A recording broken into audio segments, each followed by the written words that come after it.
سكوز تراندغ شناوان تينيري ساستانقم يكتفو تمي ديوان لتاسند لدى الشكوى. Desde siempre, Tánger ha sido una ciudad de pintores. Las primeras imágenes de la ciudad fueron en forma de dibujos y pinturas. Luego se añadieron las imágenes fotográficas. Aunque los primeros orientalistas fueron fundamentalmente ingleses, como David Robert o George Apperley, también contribuyeron los franceses, sobre todo con Georges Clairin y Arthur Marville. Los artistas españoles contactaron con ellos en su viaje a Andalucía, que entonces representaba el Oriente para estos pintores, y donde acudían a retratar lo pintoresco de lo andaluz oriental. Así ocurrió con José María Escacena y Daza, que conoció a David Robert y pasaría a representar un Marruecos mucho más real que hacia este. Tánger es una de las ciudades míticas de los años 30 o 40 del siglo XX, donde gozó de un estatus especial. La zona internacional de Tánger comprendía la ciudad y su comarca, y estaba bajo el mando de una comisión internacional compuesta por varios países. De 1923 España, Francia y Gran Bretaña, y en 1928 se añadieron Portugal, Países Bajos y Bélgica. Este estatuto de ciudad internacional la convirtió, por un lado, en un punto de encuentro de las culturas árabe, cristiana y judía, por otro lado en un paraíso fiscal, y se convirtió en la sede de muchas empresas internacionales. Y al estallar la Segunda Guerra Mundial se convirtió también en un refugio de aventureros y espías, y por supuesto de artistas, que para ellos representaba un escenario de fantasía, pictórico, literario y cinematográfico, y un clima de libertad y tolerancia que no tenía en sus países. Esta situación se mantuvo hasta 1960, salvo los 4 años de ocupación española, 1940-45, y terminó con la independencia de Marruecos. Esta situación de estatus internacional llevó a que Tánger se convirtiera en un microcosmo cosmopolita, con una gran diversidad étnica y cultural y una vivencia de respeto y tolerancia.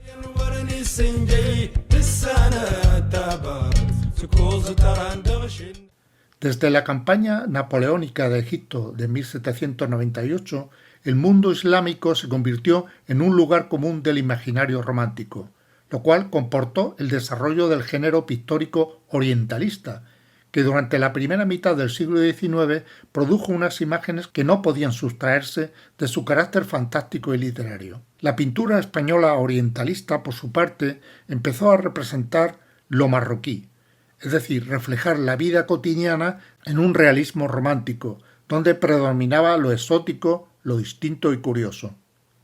Pero a partir de la Guerra de África de 1859 se produjo un ligero cambio, introduciendo también imágenes de lo salvaje y cruel y de la muerte y violencia de los marroquíes. En este periodo destacan 2 pintores, José María Escacena y Daza, que fue el primer viajero romántico y uno de los mejores retratistas desde el punto de vista orientalista del Magreb, y Francisco Lemmeyer, muy influenciado por Delacroix, y donde en su único cuadro dedicado a Tánger, Fakir en una mezquita en Tánger, nos muestra el exotismo místico y religioso de los santones y faquires, todo ello con un cierto morboso misterio y también mucho de onírico. Son pintores encandilados con los ambientes, las luces y los personajes del Marruecos Norte. Más adelante, un paso más, nos encontramos con Mariano Fortuny, que fue enviado al norte de África para captar las hazañas de los soldados catalanes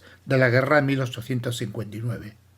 Previamente había pintado muchos paisajes de Granada, que como dijimos al principio era el único reducto oriental que permanecía en Europa, y que la evocación de su esplendoroso pasado medieval se convirtió en un tema de inspiración para muchos pintores. Mariano Fortuny fue un artista ecléctico, tanto en formas como materiales, como también en los motivos. Fundamentalmente trató temas marroquíes, que se vendían muy bien. De hecho, el orientalismo español prácticamente se centraba en el norte de África. Mariano Fortuny se le considera como el responsable principal de la expansión del orientalismo pictórico en nuestro país, y sus composiciones constituyen lo mejor de este género temático sin duda, y tuvieron una gran influencia en el imaginario social de su tiempo. Otro gran pintor fue Mariano Bertucci, que se le considera como el máximo representante artístico del protectorado. Y por supuesto Josep Tapiró y Baró, del cual hablaremos más extensamente un poco más adelante.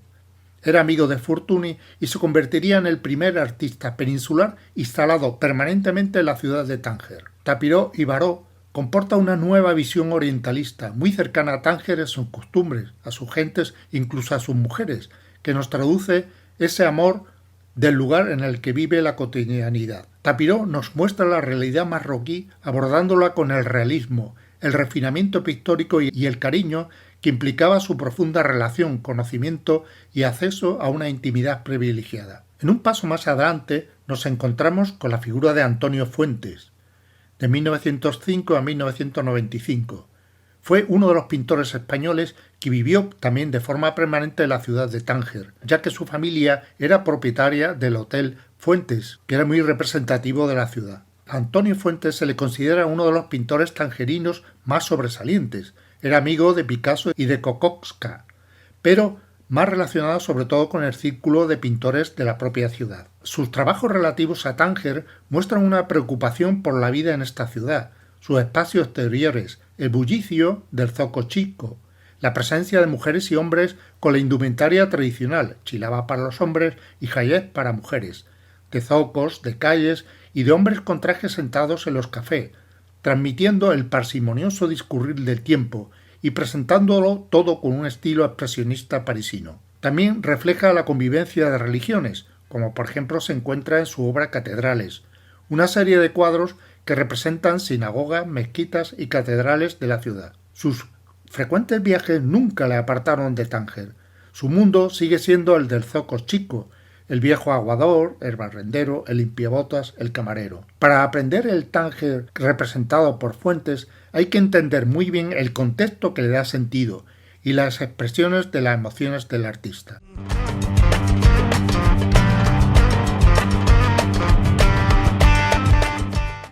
Vamos ahora a analizar brevemente las representaciones de la ciudad a través de tres artistas españoles contemporáneos. Al igual que la literatura actual, Tánger sigue siendo la musa de uno de los nuevos pintores españoles, cuyos cuadros quedarán intactos, conmoviendo y comunicando. En primer lugar nos encontramos con la figura de Consuelo Hernández, artista creadora de la portada del libro del El Mirador de los Perezosos. Se dedica al arte desde el año 2008 y vivió en Tánger 6 intensos años, en los que trabajó como profesora de lengua y literatura. Entre sus muchos trabajos, muy centrados en 3 ciudades, Madrid, Salamanca y sobre todo sobre Tánger, que son sus 3 ciudades favoritas. Como ella dice, eché raíces y no dudo en que se mantendré para siempre en la ciudad de Tánger. En sus lienzos traslada todo el amor que siente por la ciudad y por su pasado español. Luego le sucederá una reflexión artística sobre todos los cambios importantes que está conociendo en la ciudad.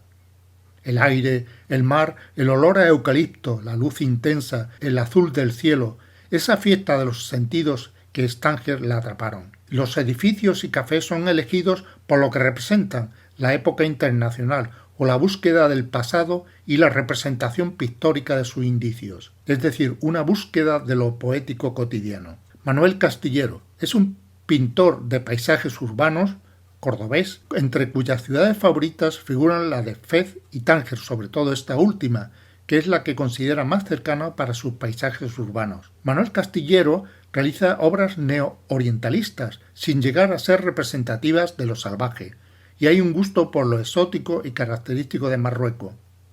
Y también una preocupación por la pérdida de lo que caracteriza a Tánger, la vida en la Medina, los zocos y la artesanía. Por último nos encontramos con Pascual del Cabo, que es, dentro de los pintores españoles actuales, el más conocido por su larga trayectoria artística y muy fructífera. Vive en Tánger desde el 2016 y la mayoría de sus cuadros representan la Medina y la Casba, con preeminencia de arquitecturas árabes urbanas, como las grandes puertas y ventanas arqueadas.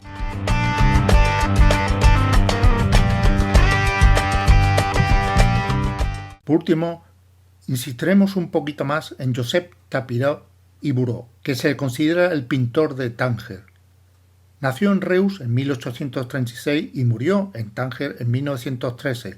Prácticamente siempre vivió en la ciudad, salvo algunos viajes, sobre todo de índole comercial, con sus cuadros. Tapiró describía en sus cuadros el aspecto más pintoresco y chocante de la sociedad tradicional tangerina.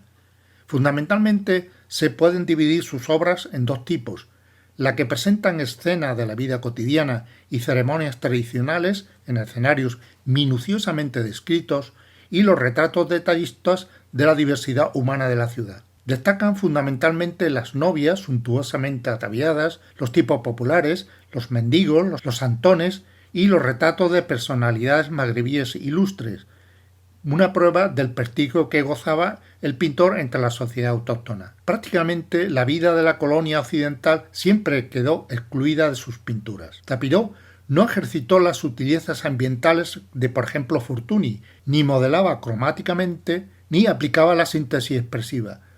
Su contenido era preciso y la ejecución virtuosa, que serían sus mejores bazas. Superó la visión estereotipada de sus colegas y realizó una transcripción exacta de los aspectos más llamativos de aquella realidad. El interés por documentarla era compartida, de hecho, por muchos europeos residentes en la Medina tangerina. Sus obras eran prácticamente material etnográfico, a causa de su detallado y frío realismo, y no cabe duda del valor testimonial de sus composiciones. Precisamente este realismo académico, considerado como un estilo conservador, inmutable a los cambios de la modernidad, sería la causa principal de que al final de su vida se convirtiera en un artista denostado. Sin embargo, hace algunos años empezaron a publicarse algunos trabajos de investigación que han estudiado y valorado la pintura peninsular en el Magreb y especialmente la de Tapiró, considerándose actualmente como uno de los principales líderes de la escuela pictórica africanista española. En resumen, Tapiró y Baró se considera el primer pintor del Estado español que residió en el continente africano y que lo representó sin tópicos literarios ni apriorismos distorsionadores. Dada la extraordinaria calidad de sus creaciones y la trascendencia que tuvieron en la pintura orientalista europea, ha hecho que lo destaquemos sobre el resto de los pintores. Muchas gracias.